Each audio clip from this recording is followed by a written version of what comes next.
Hola, hola, bienvenidas y bienvenidos a Radio Semilla, el podcast de la Red de Guardianes de Semillas, donde hablamos sobre regeneración ecológica y social. Soy Daniela Borja Caicín y hoy nos acompaña Paula Jaramillo. Paula es una mujer que siempre me ha sorprendido. La conocí al principio como guardiana de semillas, después como una excelente gestora de proyectos, una luchadora por el impacto social y ambiental, una apasionada de la música andina. Y en una de nuestras últimas conversaciones saltó el tema de las cooperativas y una vez más la Paula me sorprendió contándome que había participado en varias y que incluso desarrolló su tesis de grado con respecto a eso. Entonces no me aguanté las ganas de invitarla a Radio Semilla para que nos comparta específicamente sus experiencias y espero que no sea la última vez que la tenemos aquí para poder explorar todas esas otras facetas de la Paula Jaramillo. Les invito a debatir, dejar comentarios y compartir sus experiencias con respecto al tema en nuestro canal de Telegram o en cualquiera de nuestras redes sociales. Leemos todos sus comentarios y nos encanta poder sentirnos más cerca con ustedes.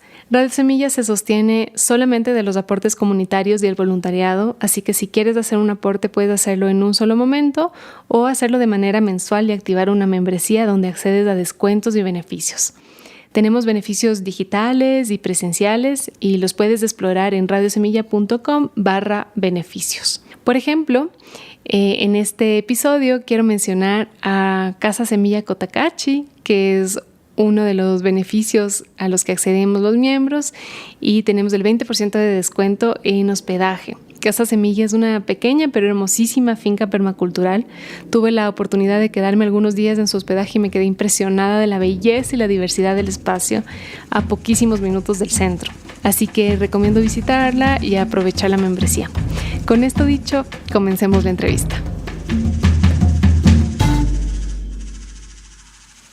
Pau, muchísimas gracias por abrir este espacio a pesar de las negociaciones que tuvimos para hacer antes. De que por favor tengamos la entrevista hoy que estoy en tu casa.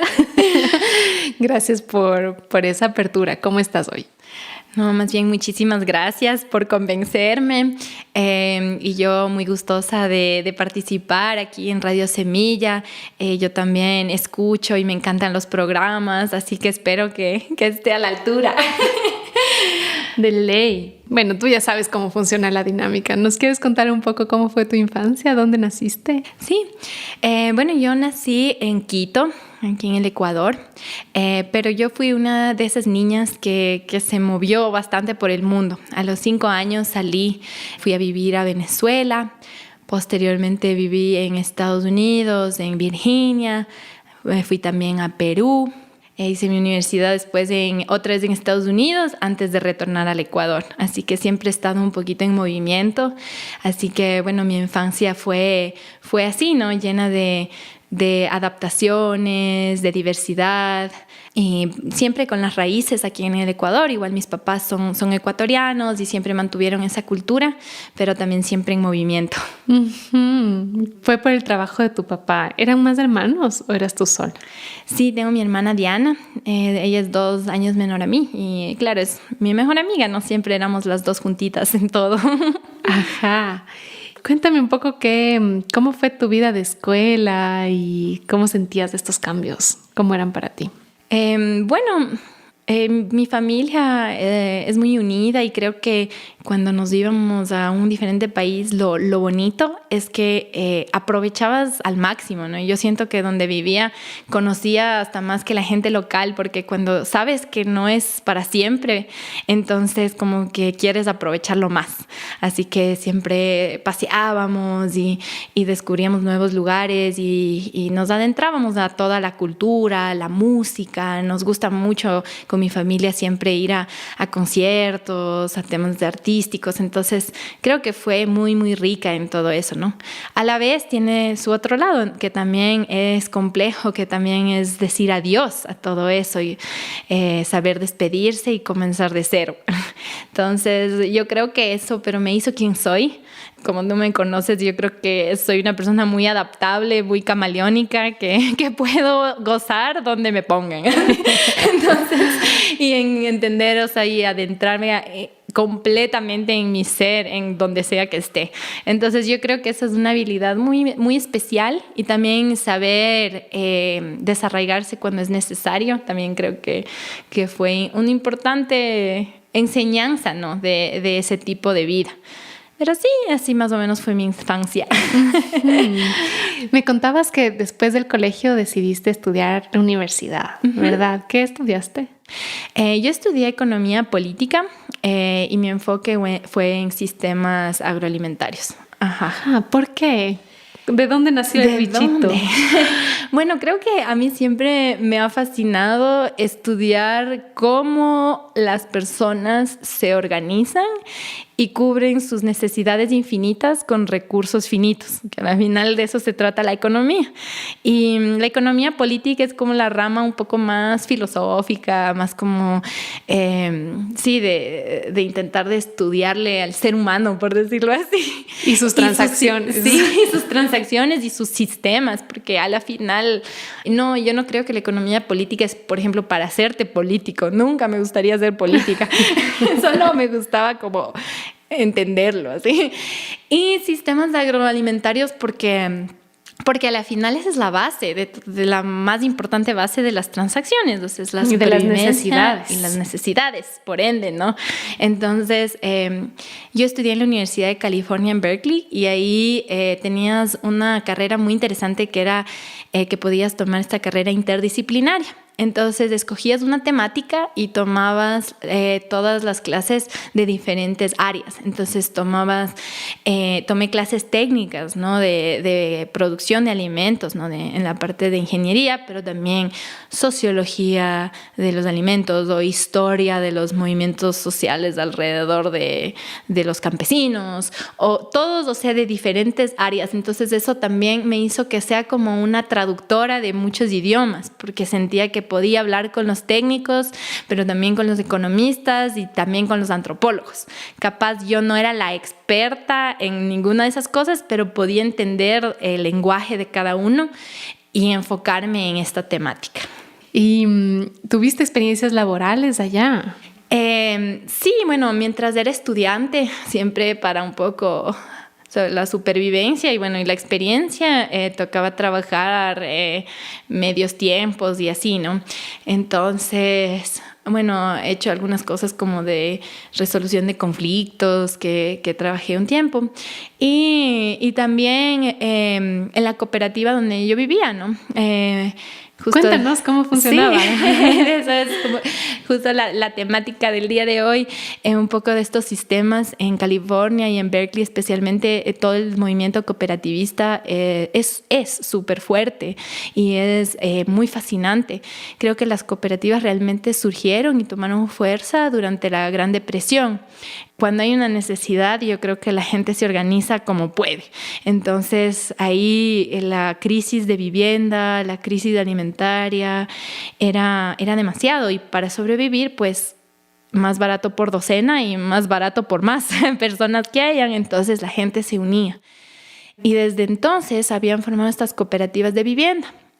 Berkeley es, creo que, la segunda ciudad más cara de Estados Unidos, creo que después de Manhattan. En ese tiempo era así un poco los rankings, y el costo de vida es muy, muy alto. Y cuando tú tienes un trabajo, pues los sueldos también son muy altos y era equivalente al costo de vida. Pero cuando tú eres un estudiante y no puedes trabajar un tiempo completo, solamente máximo un medio tiempo, ¿cómo vives? Así que tenías estas cooperativas de vivienda donde, siendo socio, tú eras parte de esta red. Ya ahora creo que hay como 20 propiedades, y en las cuales cada casa, la más pequeña, tenía 20 personas y la más grande 140. La casa en donde yo vivía, que se llama Lothlorien, como en Lord of the Rings, el Señor de los Anillos, era muy élfica, no sé. Entonces, muy mágica esa casa. Éramos 60 personas, y todo es de todos, era compartido. Las cenas eran comunitarias, no es que cada quien tenía su comida en la alacena, sino que nosotros teníamos todo un sistema. Para hacer cenas colectivas, supongo que lavar la ropa, cada uno tenía su cama, ¿o no? De a veces, no, mentira. No, era un sistema súper organizado y complejo porque se ha ido desarrollando desde 1930 por ahí. ¡Qué Entonces locura! tiene tantos años, casi 100 años, o no sé si ya cumplió 100 años, pero ha tenido mucho tiempo para ir como mejorando el sistema. Entonces, más o menos cómo funcionaba es que cada socio tenía que dar 5 horas de trabajo a la semana a tu casa o a la cooperativa, más bien dicho. Entonces, tú tenías que al inicio del semestre coordinar con tu horario, todo lo demás, y se designaba como los trabajos que te tocaban. Entonces, digamos, te toca lavar los platos el lunes en la noche, lavar el baño el sábado, yo qué sé, cocinar el jueves, y ahí ya cumplías tus 5 horas. Y también cuando tú no podías hacer tu turno, tenías que garantizar que otra persona cubra tus horas, porque no podían quedar los platos sin lavar. Entonces teníamos como un mercado de horas. Entonces tenías que vender tus horas y comprarlas de otros y así. Y si tú no trabajabas para tu cooperativa, dejabas que los platos estén sucios, te penalizaban con negativo el doble de horas que te tocaba trabajar. ¡Ah, caramba! Ya. Y si llegabas a negativo 10, te expulsaban de la casa, de la cooperativa. Qué Entonces era por falta de cooperativismo. Entonces tú tenías que ser cooperativo. Entonces, es un sistema súper eficiente porque si lo piensas, viviendo sola, tú gastas mucho más tiempo que 5 horas a la semana. Claro. Entre comprar la comida, cocinar, lavar, barrer, o sea, siquiera, no sé, el triple. Entonces, realmente que incluso es mucho menos trabajo de lo que tendrías que hacer sola. No solo plata, sino tiempo. 5 horas realmente no es mucho para sobrevivir y vivir. Así es. Ajá, qué lindo. Me contabas que habías participado en otra cooperativa también. Sí, también trabajaba como en una cooperativa de alimentos, una tienda cooperativa. Entonces, ahí también era un espacio que era 100% trabajado por los socios. Entonces, igual elegías un horario de 2 horas a la semana porque éramos muchísimos socios y con 2 horas ya podíamos abrir una tienda. Y solo tenías que dar tu tiempo de 2 horas y tenías grandes beneficios de los alimentos que nosotros vendíamos. Y lo interesante en la parte también de salud y de organización, tanto en la cooperativa de viviendas como la de alimentos, es que como éramos tantos y teníamos como ese poder, podíamos tener relaciones directas con los productores. En nuestra cooperativa de vivienda teníamos nuestro propio camión refrigerado. Porque imagínate, 20 viviendas de más de 100 personas cada una, éramos miles. Entonces nosotros comprábamos directo de los productores. O sea, no te imaginas, unos quesos que eran como del tamaño de 2 comedores de 10, o sea, gigantes. Y después nosotros lo dividíamos para cada propiedad. Igual, entonces todos los granos, frutos secos, verduras, o sea, comprábamos camiones y todas las semanas. Entonces teníamos comida fresca, sana y claro, teníamos esta relación con los productores más orgánicos y ellos también tenían su negocio asegurado. Entonces ya producían como que tenían su relación comercial, hacíamos los pedidos con anticipación, ya sabían que vendían, entonces ellos también tenían ese negocio asegurado. Y imagínate el lujo en Estados Unidos de poder vivir a base de comida orgánica, o sea, eso solo siendo millonario, o sea, ahí porque es muy cara, pero teniendo, o sea, sin los intermediarios, sin estas tiendas que cobran una estupidez, tenías relación así directa y era muy accesible. Yo un año viví en un apartamento y gastaba 3 veces más en comida que en cooperativa. ¡Qué locura! Uh-huh. ¡Qué locura! Claro, cuando comenzamos a pensar el tema de esta entrevista, realmente yo me morí de ganas de comenzar a hablar contigo por este tema, ¿no? Comenzamos a hablar la Paula y yo sobre comercialización y yo le dije, qué idílico esto de la cooperativa, suena tan lógico, ¿por qué? No, ¿por qué no hacemos una? Le dije. Y la Paula me dijo, ¡uy, si supieras! nos quieres comenzar a contar un poco ese camino? Porque te siento tan ilusionada también de lo que viviste allá. Creo que te causa un montón de emoción, ¿no? Claro, es que yo también llegué con toda esa ilusión porque funciona y no es perfecto. Obviamente no es perfecto. Es duro, es súper difícil porque tienes que tomar decisiones en conjunto. Por ejemplo, ¿qué vas a comprar, no? En mi cooperativa nosotros teníamos una asamblea todas las semanas, los domingos, y bueno, en mi casa en particular, esto no era así en todas las casas, pero en la mía las asambleas y las decisiones no eran por votación a mayoría, sino por consenso, que sinceramente fue una experiencia genial. Yo pensé que iba a ser terrible porque dije, ¿y ahora cómo tienes que estar de acuerdo en cualquier decisión? Pero claro, cuando tú votas en un sistema de mayoría, cuando tú haces una votación, siempre piensas qué es lo que yo quiero, ¿no? Y cuentas cuántos quieren eso y así se gana o no. En cambio que en consenso tú tienes que decir qué es lo que yo quiero versus qué es lo que mi comunidad quiere y cuánto no quiero eso para yo tener que vetar algo que todo el resto de gente quiere, porque puede ser la única persona que dice que no.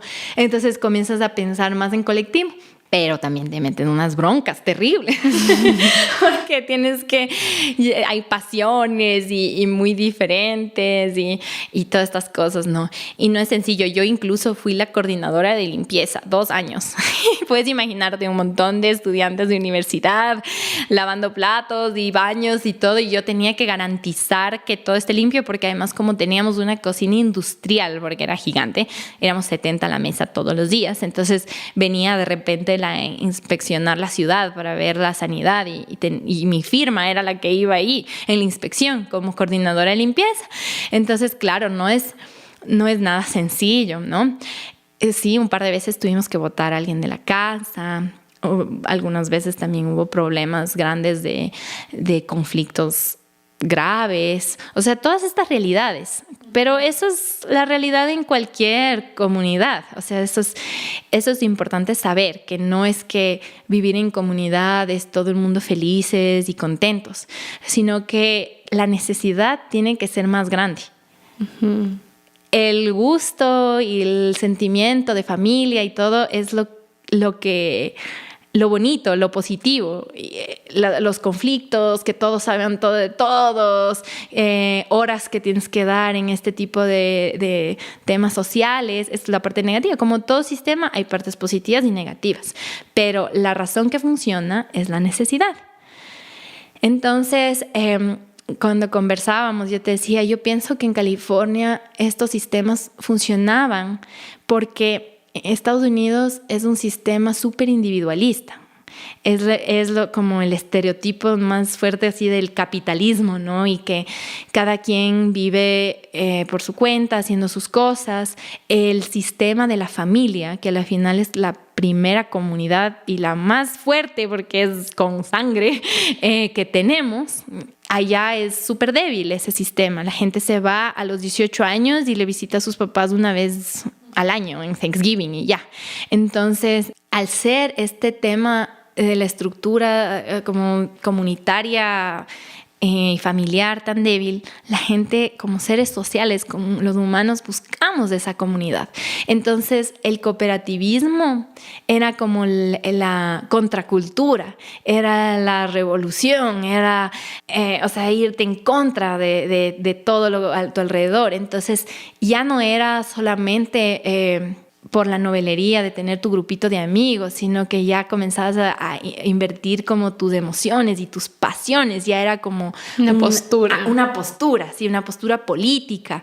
Entonces la gente como le daba todo alma y vida y corazón a la cooperativa. Entonces, cuando yo llegué al Ecuador, claro, mi primera cosa era que yo quiero vivir en una cooperativa de vivienda, ¿dónde consigo esta estructura, no? Y me di cuenta que es muy diferente cómo funciona aquí, porque aquí tenemos muchas redes comunitarias. no nos hace falta eso. O sea, yo creo que la estructura familiar obviamente no es para todos, pero es como una generalidad, es muy fuerte. Entonces tú ya tienes muchos compromisos sociales. Tienes que ir a ayudarle a la prima a mover sus cosas en la mudanza y ayudarle a tu vecina en la cosecha del maíz, y tu tío va a fundir una loza y vas a la minga. O sea, tienes este tema de la minga súper fuerte, ¿no? En la cotidianidad. Capaz en la ciudad no lo llaman tanto así, pero tienes igual muchos compromisos sociales. Entonces ya no te hace falta como que ya no te sientes en ese individualismo total. Igual, por ejemplo, yo que vivo en el campo, para cumplir las necesidades básicas necesitas igual comunidad. Por ejemplo, yo soy parte de una junta de agua.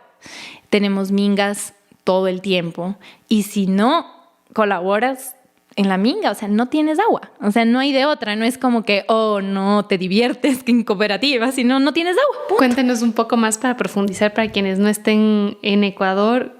¿Cómo funciona la junta de agua? ¿Traes el agua de alguna parte más arriba de la montaña? Y cuéntame tú. Claro, o sea, en el campo, yo vivo en San José de Minas, es una parroquia rural de Pichincha que queda más o menos unas 2 horas de Quito.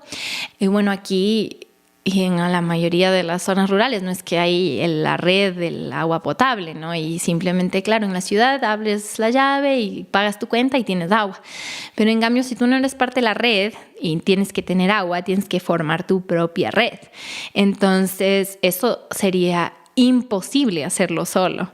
Imagínate, al menos que tengas una fuente de agua y tengas un ojo de agua o un caudal así en tu propia propiedad.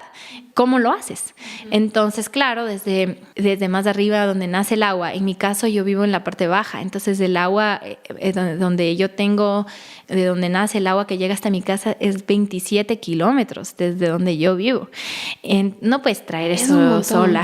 Entonces somos 65 socios que utilizamos y tenemos derecho al uso de ese agua, y hay un caudal que nosotros debemos cuidar.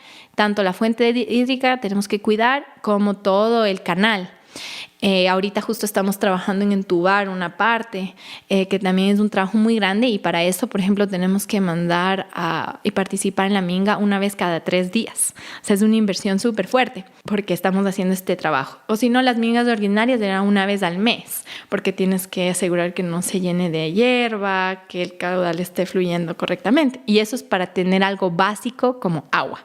Entonces, tienes estas redes de cooperación para sobrevivir. Entonces ya para qué, que ya no buscas tener otra, ¿no?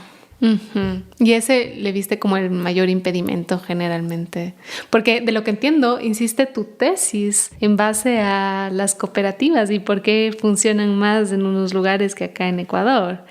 ¿Nos quieres contar más a profundidad cuáles fueron esos resultados y qué investigaste? Claro, sí. Es que justamente eso era mi pregunta, ¿no? ¿Por qué, siendo una cultura tan cooperativa en ciertas cosas, ¿no? Tan arraigada en la minga, que para los que no saben, la minga justamente es el espacio donde te prestas la mano, o sea, el trabajo comunitario para conseguir una actividad en conjunto, un resultado en conjunto. Y la minga es como la base del día a día, especialmente en el campo, ¿no? Tú no podrías cultivar, ni cosechar, ni hacer tu casa si no hubiera la minga, ¿no? ¿Por qué? Siendo una sociedad donde eso es tan parte de nuestro ser y donde hay un compromiso tan gigante, porque, por ejemplo, yo aquí, yo no puedo faltar una minga, o sea, por vergüenza, o sea, yo no podría hacer, ni siquiera es la multa, porque claro, a veces hay multas, a veces no, pero es como que no le puedes dar la cara a tus vecinos si no vas a la minga, mandas un reemplazo, aunque sea, si no puedes trabajar, ayudas de otras formas, cocinando, aunque sea tocando música, pero haces algo en la minga, ¿no? Y la gente es así, o sea, ese compromiso yo lo siento súper fuerte. ¿Y por qué entonces las cooperativas productivas no son exitosas? Esa era la pregunta. ¿Por qué? ¿Y cómo sabíamos? O sea, había un estudio de la Superintendencia de Economía Popular y Solidaria que hizo unas encuestas a todas las cooperativas del país y habían resultados de cooperativismo súper malos. Era como no había ese cooperativismo, y aquí no se escucha que surgen las cooperativas productivas. Las cooperativas de ahorro y crédito sí, pero eso es una historia muy diferente y otra vez vuelve a ese tema de la necesidad y bueno, eso tiene su propia historia. Pero las cooperativas productivas, que también en teoría son necesarias porque deberías poder asociarte para poder tener mejores accesos a comercialización, no sirven. Entonces ahí investigué, ¿no? Justo mi tesis. Y bueno, las conclusiones, y eso también, disculparán porque escribí mi tesis hace como 8 años, más o menos, entonces no está tan fresquita, pero sí el concepto, ¿no? Y la historia, ¿no? El cooperativismo aquí en el Ecuador no nació realmente de las bases, no nació del pueblo, no nació de la gente que se unió para competir con el grande. No eran los chiquitos asociados, que es realmente, ese es el espíritu de una cooperativa productiva, ¿no? Entonces, eso nació más en la Revolución Industrial, en Inglaterra, en esas partes donde justamente la gente en las industrias, los trabajadores, era como que necesitaban ir en contra del dueño de las fábricas por las condiciones laborales terribles, por la explotación, por la falta de derechos. Entonces, para ellos era como fortalecerse, y allá sí nació del pueblo y nació de la gente.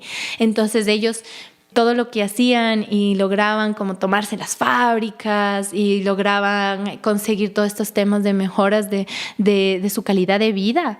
Era como una razón de ser, era de la vida y la muerte, o sea, ahí sí fue. Y ahí también fue similar en Estados Unidos. Y si vuelves al ejemplo de mi experiencia en las cooperativas de vivienda, era porque no podías vivir en Berkeley si no era de una forma asociativa.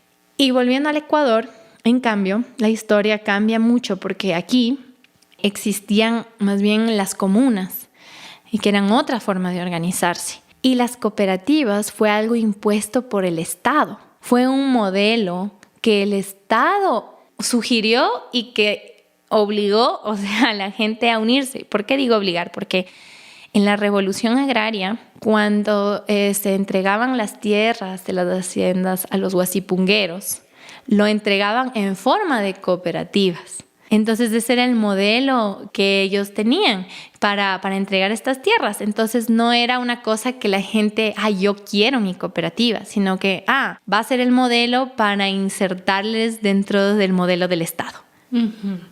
Sin considerar los modelos previos. Qué interesante. ¿Qué diferencias ves entre la cooperativa y la comuna, sobre todo en la gestión de la tierra?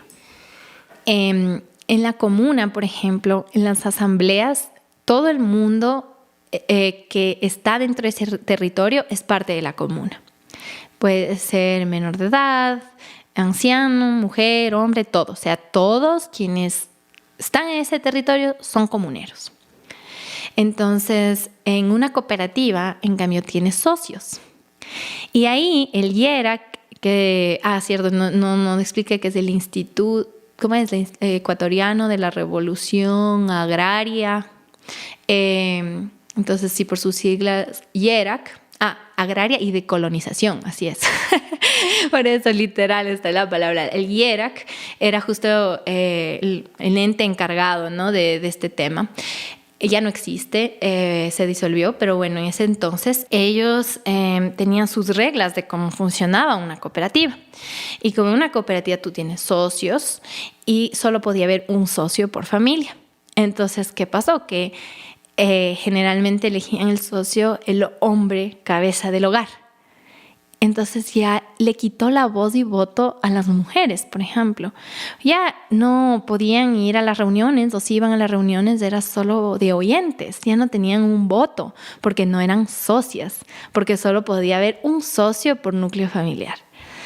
Y ya no incluía a los jóvenes en los procesos políticos de tu espacio, porque ya para qué ir a oír, ¿no? En cambio que antes tenías una voz, o sea, era parte de la vida cotidiana ir a las asambleas de la comuna. Entonces, claro, ahí tenías estas reglas que era un copy-paste de los principios de Rochdale, que son los principios de las cooperativas en Inglaterra. Entonces, o sea, era literalmente impuesto un sistema que no nos pertenecía. Que claro, si tú solo lees los principios, está bien, ¿no? Es como, son principios generales del cooperativismo, pero una vez que te das cuenta cómo fue actuado aquí y cómo fue implementado aquí desde la parte del Estado, entonces ahí te das cuenta que desde la historia mismo, desde su nacimiento, no iba a funcionar. Y lo peor es que como nos olvidamos de la historia y no mucha gente conoce que fue así, entonces nos autoculpamos, ¿no? Ay, es que los ecuatorianos somos vivos y tramposos y todos estos estereotipos como que y queremos solo lo bueno para nosotros y egoístas y no, por eso no funciona la cooperativa, porque nosotros no somos suficientemente buenos, o sea, y te bajoneas como cultura, como país, es como siempre viendo al otro lado que el césped está más verde y nosotros somos terribles. Uh-huh. Cuando realmente, o sea, no es que esto nació en condiciones favorables y debilitó mucho al poder económico de la comuna, porque los negocios, las facturas, o sea, ya todo el tema de la estructura económica se realizaba con la cooperativa.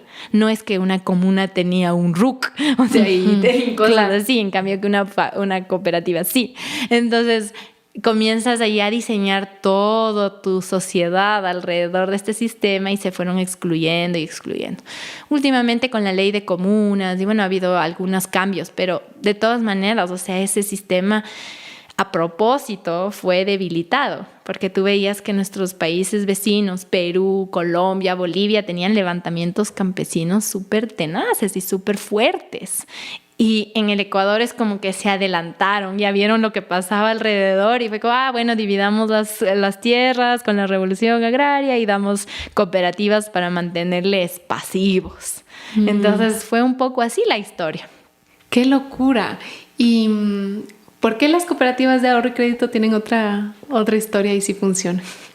Bueno, eso no era el tema de mi tesis exactamente, pero yo creo que no existían, o sea, no es antes, o sea, como tal vez las cooperativas de producción, o sea, la producción siempre ha existido y estaba en las comunas, en cambio que esto era una propuesta nueva y que tuvo mucho sentido, porque además, o sea, no existía tampoco la plata como se pensaba, entonces como era algo ya completamente diferente, entonces como que no es que reemplazó algo, sino que era así y tenía sentido esta lógica de las cooperativas. Entonces, no sé, más por ahí. Pero sí, eso no lo he estudiado súper a fondo, la verdad.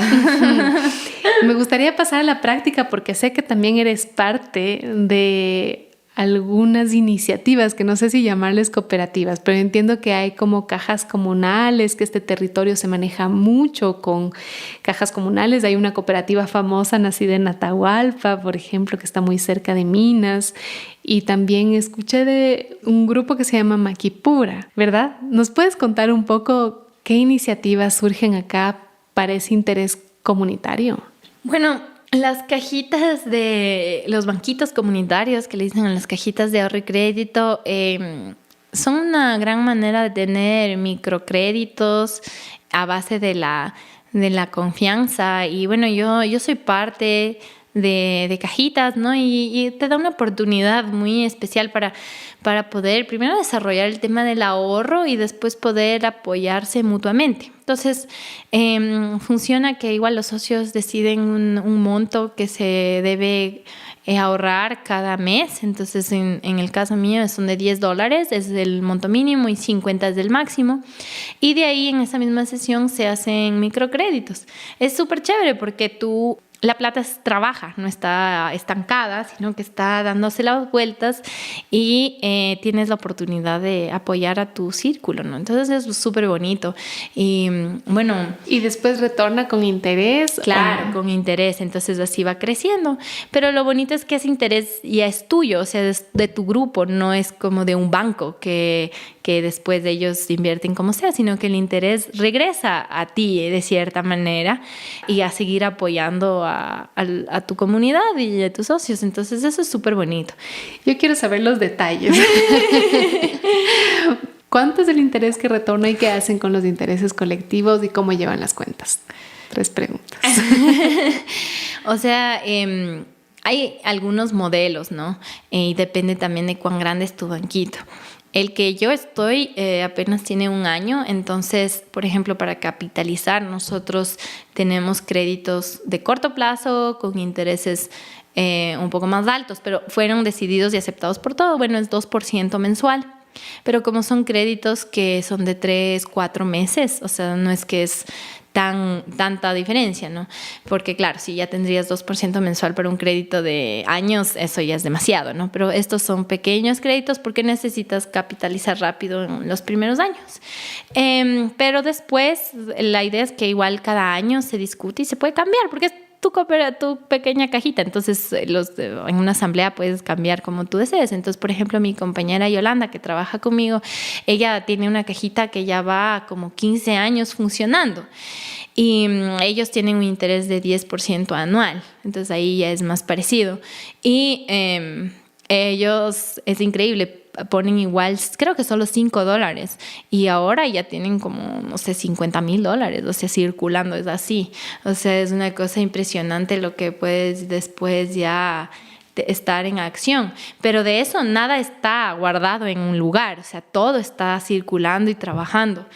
Y los intereses, pues, se reparten, o sea, en tus mismas acciones que tú vas aportando en tus aportaciones. Entonces ahí se van calculando para cada socio. Y igual depende del modelo, es que hay tantos modelos y es cómo te organices. Por ejemplo, hay cajitas que cada año ya liquidan y vuelven a capitalizar. Entonces ahí tú decides, eso ya es tus intereses, tú decides, los vuelves a capitalizar o ya te los quedas para alguna inversión. Hay otras que continúan. Entonces, así. Y lo otro que es muy bonito es que también se puede dar unos fondos adicionales para otros temas. Por ejemplo, nosotros tenemos un fondo social y un fondo de emergencia. Entonces, un fondo de emergencia, igual si un compañero tiene alguna necesidad, puedes decidir en asamblea de poder apoyarle.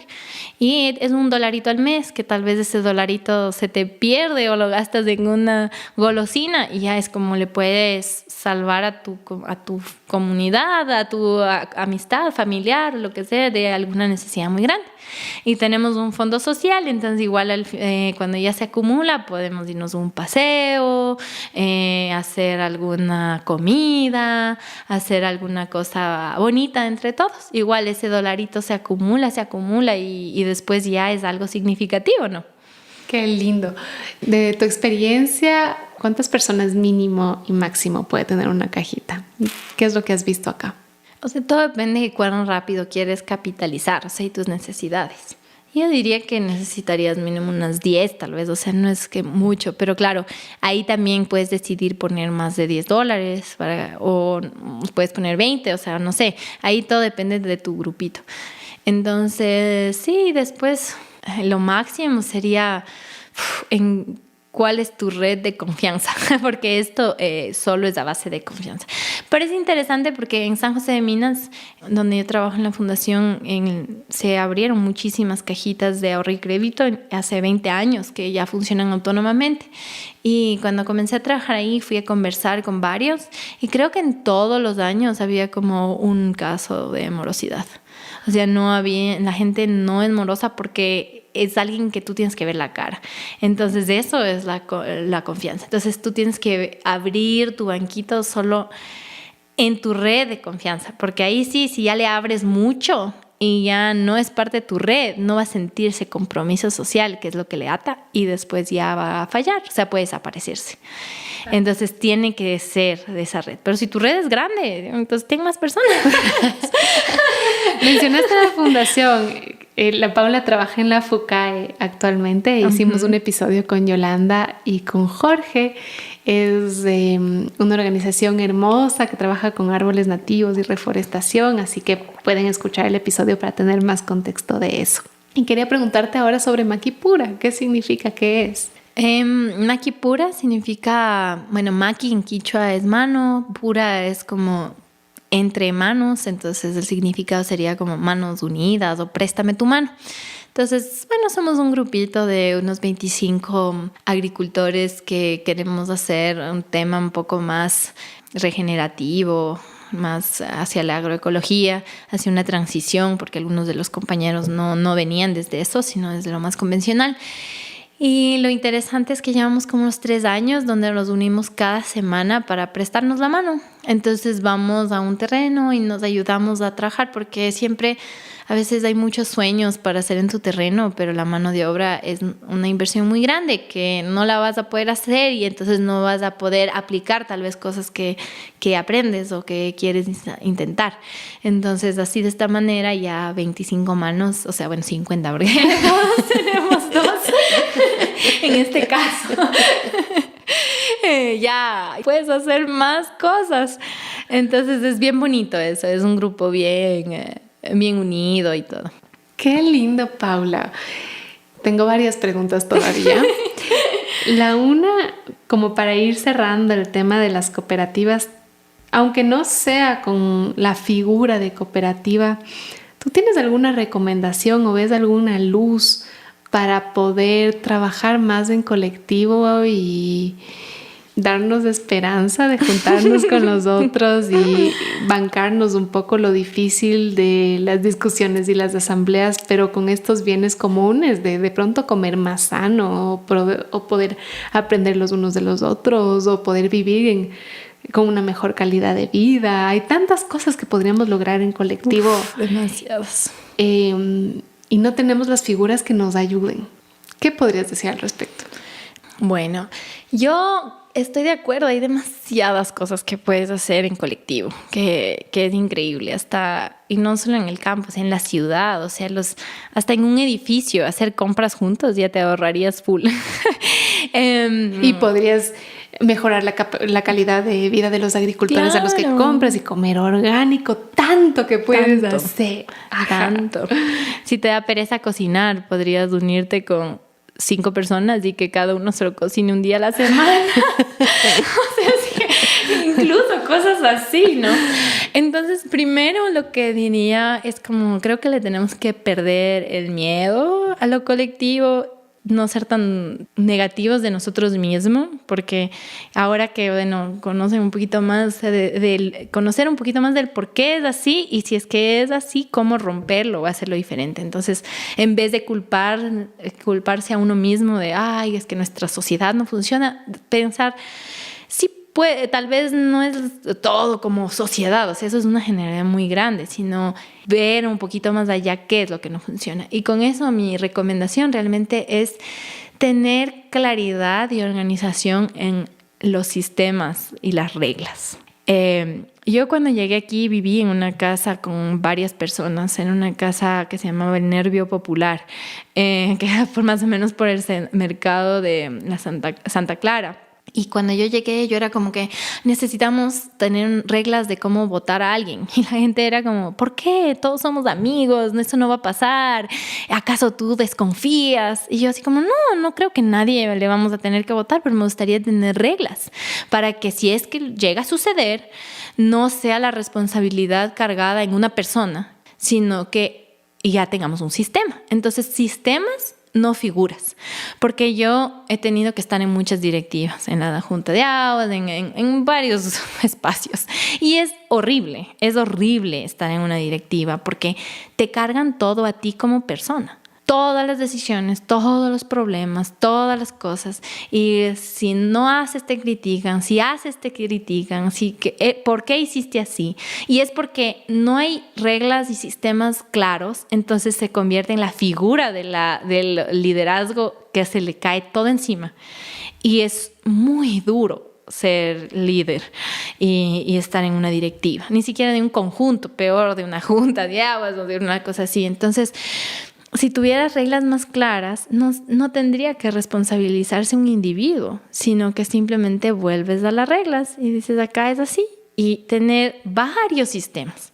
Entonces, aprendiendo las lecciones en California, nosotros teníamos nuestro propio sistema de justicia. Y incluso los sistemas de justicia, por ejemplo, de la una casa era del sistema en la otra. Y así, entonces nosotros, tenías como que reglas que no eran en base de la persona tal o tal cual, sino que va a ser así diseñado. Y simplemente pasa algo y haces lo que dicen las instrucciones. Entonces, así también por eso yo podía botarle a alguien de la casa por falta de cooperativismo, por no limpiar. ¿Te imaginas aquí en mi casa? Era como el martirio de cada día, como por favor laven los platos, por favor limpien, no sean sucios, ¿no? Y como el fracaso de los comunes que dicen esa teoría, ¿no? Que a la final nadie cuida lo que es común. Pero si tú tienes una regla, allá era hasta como teníamos muchos compañeros que sabían de computación, hasta hicimos nuestro propio software para como vender y comprar las horas y como que era público lo que tú fallaste. O sea, si no llegaste a lavar los platos, se veía. Todos podían ver eso. Entonces era como estos sistemas súper transparentes y súper como basados en unas, o sea, no en personalidad o en opinión, sino así lo hacemos. Y claro, las reglas pueden modificarse porque puede que no funcionen y eso sí, tienes igual reglas para cambiar las reglas. Entonces, eso yo creo que es súper claro. Y que si tú antes de iniciar nada tienes eso, ya le quitas el cargo al individuo. Y eso para mí es uno de los más importantes consejos y lecciones para las cooperativas. Qué interesante lo que dices, porque, claro, siento que normalmente nos juntamos con las personas con las que somos afines o que tenemos ideales en común y que eso ya genera una amistad y un enlace, pero hacer unos sistemas que estén aparte de la amistad para que puedas cooperar aunque sea con tu enemigo, ¿sabes? Con alguien con el que no te llevas. Cuando hay un ecosistema que ya te dice los límites claros, nada se vuelve personal. Solamente trabajamos para este objetivo común y si no te alineas del objetivo común, de pronto no es tu espacio, pero no quiere decir que dejes de ser mi amigo o mi enemigo. Sí, hasta poder llevar una asamblea. Por ejemplo, en mi casa tenías hasta señales como para alzar la mano. Por ejemplo, tú así tenías un punto de información, hacías como con un dedito para arriba. Si tú tenías una pregunta, hacías como el dedito doblado. Si tú tenías un comentario, hacías como la letra C. Y punto de información era prioridad antes de pregunta o comentario. Porque imagínate, si tú tienes un punto de información sobre la temática que va a cambiar el curso del debate, a veces aquí, pueden estar hablando 40 minutos y tú tienes la gran solución como compañeros, eso ya se solucionó la semana pasada y nadie te da la palabra porque siempre hay figuras que hablan demasiado. Claro. Entonces es como que siempre, yo en mi experiencia en las asambleas de aquí que yo he tenido que ir en varios diferentes grupos, son como 3, 4 personas que dominan, incluso en una votación. Es como que, bueno, todos de acuerdo, parece que sí. Ni siquiera hay como que la costumbre de alzar la mano y así como que, porque les da pereza eso, pero no les da pereza hablar media hora seguido. Entonces ahí había reglas tan claras.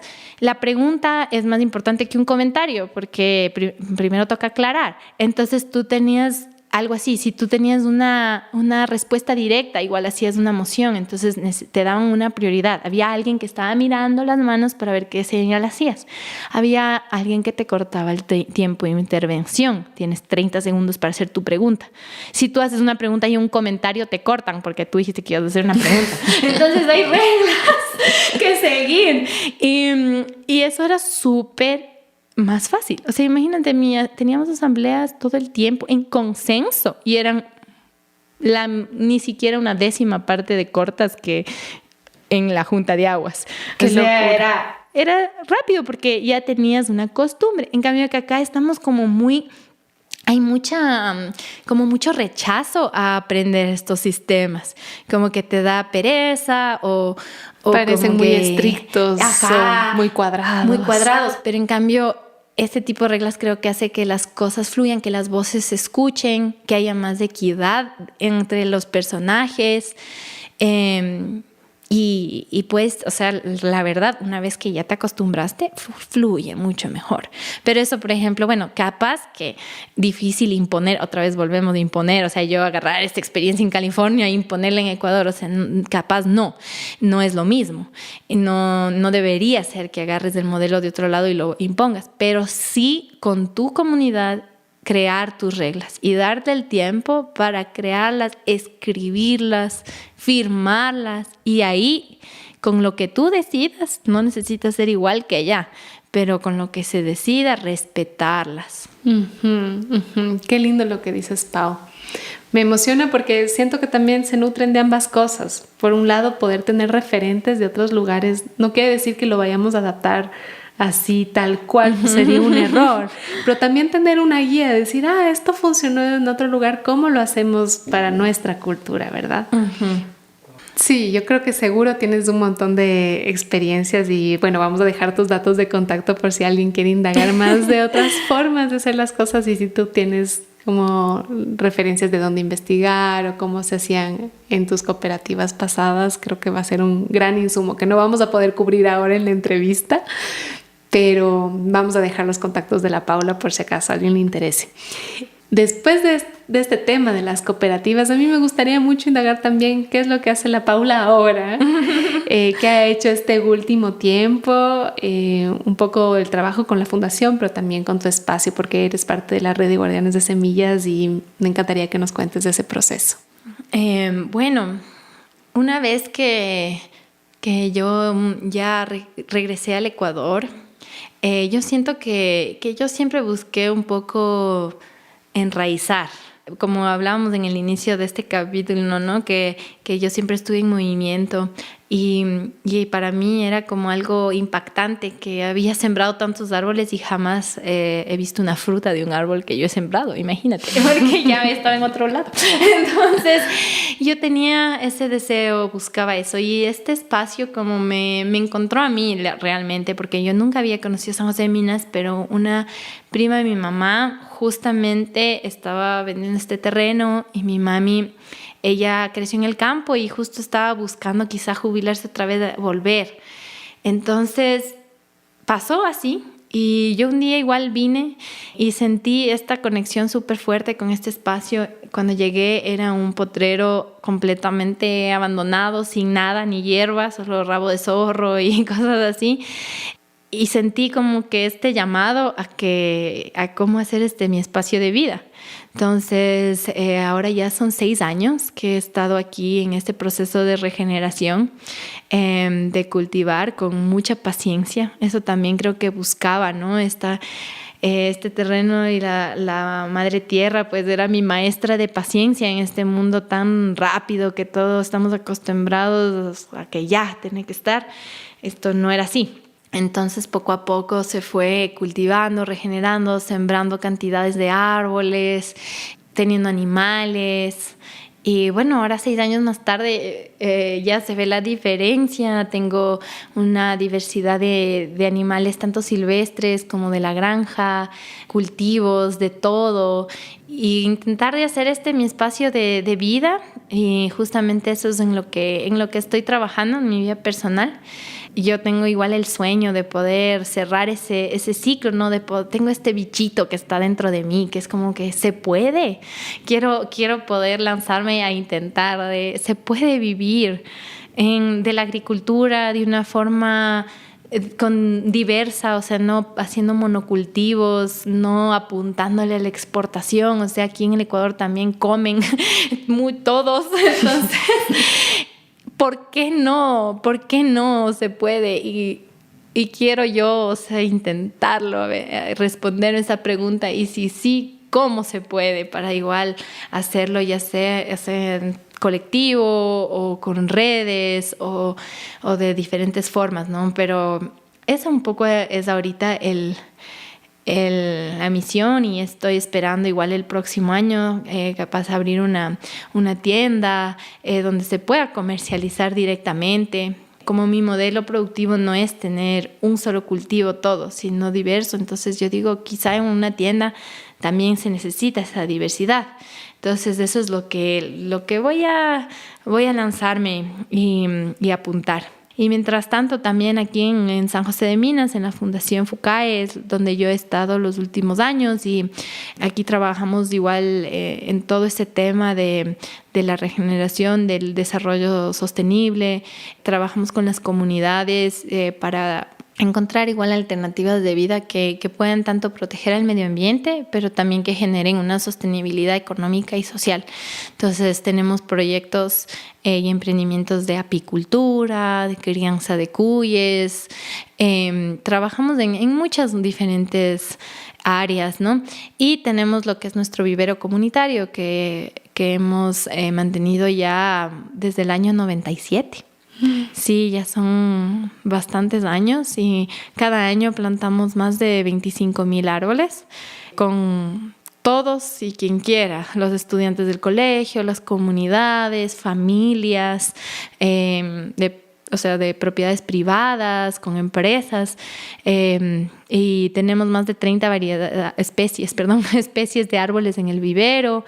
Y pues eso también es algo como que de semillitas que vamos sembrando por ahí y viendo después los frutos. Así que sí, es un trabajo complejo, pero también muy gratificante. Y bueno, en eso ando.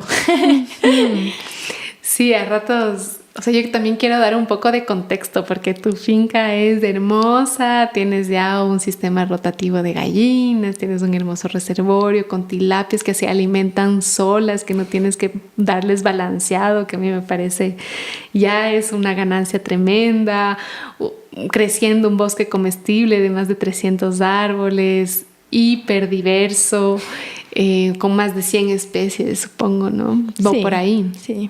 Entonces, según lo que nos cuentas, parece que estás recién comenzando, intentando, pero ya finalmente de una forma u otra logras mantener una finca más o menos productiva que te autosostiene, de la que puedes tener tu propia proteína, un paisaje maravilloso y regenerando el paisaje también, porque podemos ver que Minas puede tender a ser más seco, ¿no? Y si no hay estas intervenciones permaculturales del paisaje, solamente se degrada, hay más erosión, se ven paisajes más secos. Entonces, yo quería dar el contexto porque suena simple, pero ya hay un montón de trabajo invertido y sostenido en el tiempo, finalmente. Que ahora te quieras involucrar más y hacerle más exitoso, ya es otra cosa.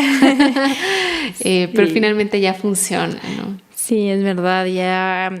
Sí, yo quizás no se debe decir un inicio porque es un constante caminar, ¿no? Y claro, sí es verdad, para la autosostenibilidad sí ha sido súper importante. Es más, este año comencé a hacer un reto que le reto igual a cualquiera que me esté oyendo y a los de la red de Guardianes de Semillas de cuántos días puedes vivir alimentándote 100% de lo que tú produces. Es un reto que me hago a mí misma y igual con mi esposo queríamos iniciar y que cada año sea más. Entonces, de este año, bueno, lamentablemente no pudimos tener unos días ya reales porque ya íbamos 2 semanas, pero se tuvo que cortar porque tuvimos una pequeña emergencia familiar que tuvimos que salir. Pero 2 semanas lo logramos y fue un reto grande porque, por ejemplo, yo no tengo café. Me di cuenta que eso era bastante grave. Viví con un dolor de cabeza una semana y no sabía por qué.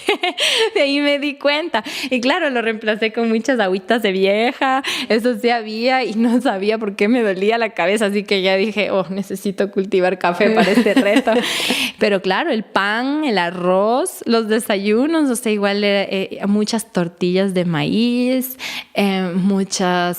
también tengo verde, entonces igual hacer tigrillos, cosas así, pero te das cuenta como las cosas o sea, sí, de lo que te falta. Por ejemplo, yo en ese tiempo no tenía vacas, ahora ya tengo una porque dije, necesito queso para las tortillas.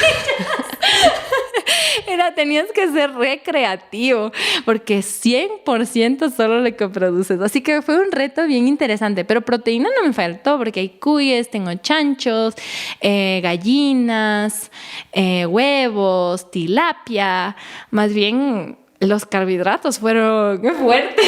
Sí, yo de lo que entiendo es y lácteos.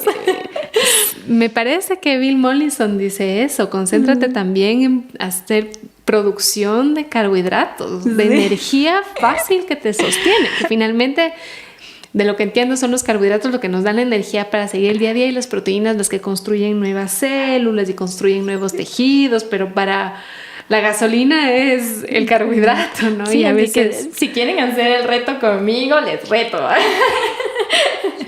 Yo acepto el reto, creo que no próximo año, ¿no? Acepto el reto el próximo año, pero les reto a las personas que nos están escuchando ahora, que están conectados en redes sociales, que nos cuenten si han hecho y han probado en sus fincas y qué pasaría si es que lo intentan aquí y ahora. También estás en este proyecto en conjunto con tu pareja, ¿verdad? Me gustaría, así de manera personal, como indagar un poco cómo se conocieron y cómo se ven en este proyecto de vida juntos. Sí, mi pareja, bueno, él se llama Alex Panamá y es de aquí de Minas. Bueno, él es de una comunidad que se llama Minas Chupa, que queda más o menos 1 hora más adentro en el bosque, en el monte. Él vivió su infancia ahí. Para mí, una historia que él siempre cuenta que caracteriza cómo fue, porque él ahí sí que es en el monte, y cuando él era niño no veía todavía a otras personas, entonces él pensaba que era una especie de humano más chiquito, como decía como, soy el chihuahua de los humanos, hasta que vio a otro niño, así como, digo, otro chihuahua, no sé. Pero de ahí vino a Minas y bueno, ahí aprendió el español, porque él es quichua. Y bueno, y aquí ya hizo su vida. Y él es músico, bueno, estudió una licenciatura en música, se acaba de graduar hace poco, y agricultor toda la vida también. Y bueno, estamos aquí compartiendo ahora este proyecto, este espacio de vida, esta vida en sí. Entonces, acá estamos en eso. Qué belleza, me encanta también esa interculturalidad que puede potenciar los proyectos, ¿no? Me contabas que Alex es como muy bueno con los negocios y eso, entonces seguro que esa tienda va a ser un hit en Quito. Ojalá. En la escuela era la competencia más grande del bar, que creo que hasta le suspendieron por hacerle mucha competencia al bar de la escuelita, así que ojalá esas habilidades se vean reflejadas. Qué lindo, Pau. Bueno, ya vamos cerrando la entrevista, hemos conversado casi 1 hora. Y quisiera preguntarte si tienes algo más que quisieras compartir, que se haya quedado en el aire y que tengas ganas de decir. ¿Qué será? No, bueno, primeramente agradecerte por tu tiempo, por esa apertura, por esa confianza y esa linda energía, igual de estas conversaciones que son muy interesantes. A veces cuando uno igual escribe una tesis, piensa que nadie la va a leer y nunca más vas a hablar de eso. Entonces me encanta que haya alguien interesado, ¿no? Y no solo en esa parte del estudio, sino después ya combinarlo con todas las experiencias de vida, ¿no? Y nada, hablando que igual una cooperativa y el modelo en sí no es lo mismo que el cooperativismo, y yo siento que eso es importante saber. Somos muy cooperativos, que no se den por vencidos, que tengan que les vaya súper bien igual en sus proyectos y que igual sigamos tejiendo estas redes. Así que eso, Dani, muchas gracias. A ti. Y antes de despedirnos, me gustaría que nos dejes tus contactos, dónde las personas te pueden seguir, seguir en redes sociales o el contacto que quieres compartir. Sí, bueno, yo creo que A mí me gusta bastante el TikTok como red social. Al inicio tenía mucho rechazo, pero después me di cuenta que es una gran herramienta para aprender un montón de cosas. Cuando el algoritmo ya te comienza a conocer que te gusta la regeneración y la agricultura y todo eso, aprendo mucho. Entonces a mí me ha gustado bastante el TikTok y también hago un poco de contenido sobre la finca, sobre diferentes experiencias que tengo aquí. Igual de conocer algunos bioinsumos, etcétera, igual con la música. Y mi TikTok es Paula Cuyana con K, ahí me pueden encontrar. Y bueno, igual en el Instagram, igual Paula Cuyana. Entonces de esos dos. Y no sé si es que alguna otra cosa, algún otro contacto más, pero a través de la red de guardianes ahí me pueden hacer cualquier pregunta y igual puedo llegar a ustedes. Fantástico. Y ojalá cuando ya tenga igual mi tienda, va a ser por el sector de Ponciano Alto en Carcelén. Entonces ya saben, si están por ese sector, ojalá en un futuro cercano puedan ser mis clientes, vamos a conocernos y saber que todo lo que tendré ahí va a ser hecho, cultivado con mis manos o de mis vecinos, con una cierta garantía de ser uno mismo el productor y estar en ese espacio. Así que ojalá ahí podamos vernos también. Ajá, excelente oportunidad para conocerte en persona. Yo siento que es un privilegio y que nos inspires con tu energía también. Ay, qué linda. Muchísimas gracias a ustedes también por acompañarnos y nos vemos la próxima semana en Radio Semilla. Gracias.